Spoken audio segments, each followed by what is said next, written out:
అనుదినమన్న శ్రోతలకు మన ప్రభువును రక్షకుడై ఉన్న యేసుక్రీస్తు సరిసాటి లేని మహా గొప్ప పరిశుద్ధమైన నామమునందు శుభములు. నేడు 2025 సంవత్సరము సెప్టెంబర్ మాసము 2వ తారీఖు మంగళవారం నాటి ధ్యానాంశము పాటలు ప్రసన్నతయు. 100వ కీర్తన 2వ వచనమందు సంతోషముతో యెహోవాను సేవించుడి, ఉత్సాహ గానము చెయ్యుచు ఆయన సన్నిధికి రండి. దేవునిక ప్రసన్నతను ఆలయపు ఆరాధన యందును పాటల సమయమునందును అత్యధికముగా గ్రహింపవచ్చును.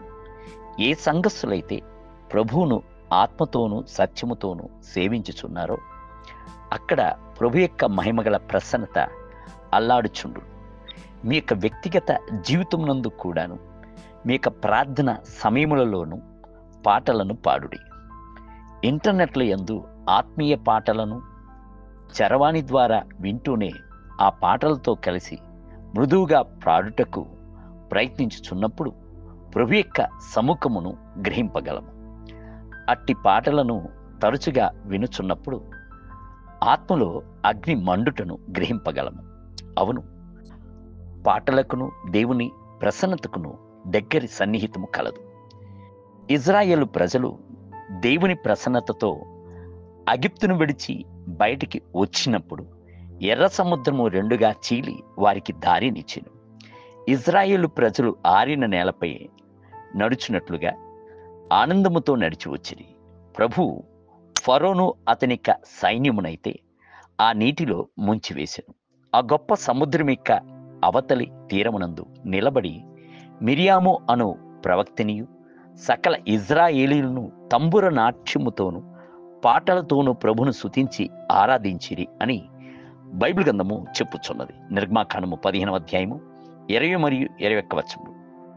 మీరు ఉదయమునందు ప్రార్థించుచున్నప్పుడే ఒక పాటను ఎంచుకొనుడి, దానిని రోజంతయును కంఠస్థము చేసి అప్పుడప్పుడు పాడుచూనే ఉండుడి. గొప్ప శబ్దముతో పెదవిని విప్పి పాడవకపోయినను మీరు హృదయంలో కొనసాగించి పాడుచూనే ఉండవలెను.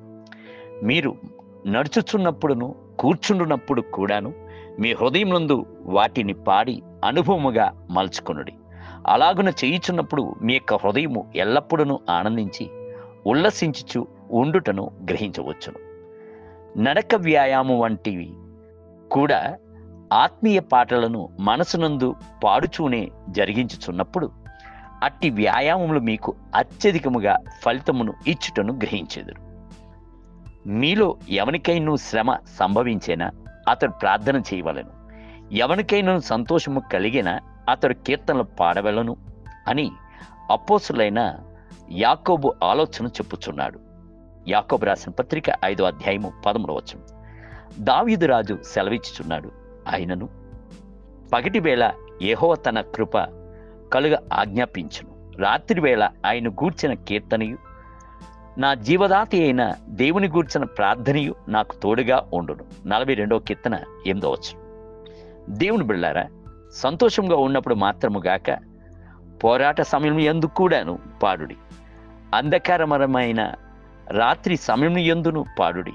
అప్పుడు వారు బాకాలోయలో పడి వెళ్ళుచూ దాన్ని జలమయముగా చేయుదురు. 84వ కీర్తన 6వ వచనం. నేటి ధ్యానమునకై సర్వలోక నివాసులారా దేవుని గూర్చి సంతోష గీతం పాడుడి, ఆయన నామ ప్రభావమును కీర్తించుడి, ఆయనకు ప్రభావము ఆరోపించి ఆయన స్తోత్రించుడి. 66వ కీర్తన 1 మరియు 2 వచనములు. నేటి వేద పఠనము ఉదయము కీర్తన గ్రంథము 137వ కీర్తన, 138వ కీర్తన మరియు 139వ కీర్తన. సాయంత్రము కొరింథీయులకు రాసిన మొదటి పత్రిక 13వ అధ్యాయము. ప్రభు మిమ్ములను దీవించునుగాక. ఆమేన్.